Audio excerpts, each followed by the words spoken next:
Everybody knows that the secret to a healthy retirement is saving often and saving early. But what if you get derailed? Here to talk about that is Suzanna de Baca from Ameriprise Financial. Welcome, Suzanna. Nice to be here. All right, let's start off by talking about what derails people most often. Well, in our retirement derailer, we found out that the recession has had a big impact on individuals' retirement. Some of the top derailers were the market declines, the low interest rate environment. In fact, 90% of individuals surveyed said they'd been derailed at least once by one type of event, but it extends beyond the recession. And what's the way that most Americans get back on track after being derailed? Is it to save more? Is it to take more risk to make that money back? How do they do it? Well, most financial advisors would tell you that if you're off track or behind, there are really three options, and those are to spend less, to save more, or to work longer. We know it's not always possible to work longer, so that leaves you with spend less and save more. So that's taking a look at your expenses and making some trade-offs. And what if you get derailed very close to retirement, or even at the start of your retirement? What do you do then?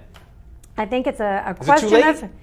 Well, we think it's never too late to take a look at your finances and to make some choices. Now, you might not always like the choices, the spend less, save more, or work longer, but if you take a look at your essential expenses in retirement, like your mortgage, your rent, or your utilities, and look at your lifestyle expenses like vacations and eating out, you can look at what's most important, see if there are areas that you can save, and make those adjustments so that you can make your money last. Now, you have to do all these things by yourself, have the discipline, but it's probably smart to see someone to put a plan in place, correct? There are experts, financial professionals who do this every day, who are used to looking at those essential expenses, the lifestyle expenses, at investments, and even tax strategies.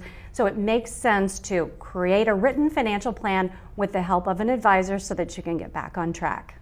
And then finally, one thing I thought was interesting about the survey is that a health problem wasn't one of the primary derailers. Why not? Well, it's interesting. We saw that 11% of our survey respondents cited a health incident as something that derailed them.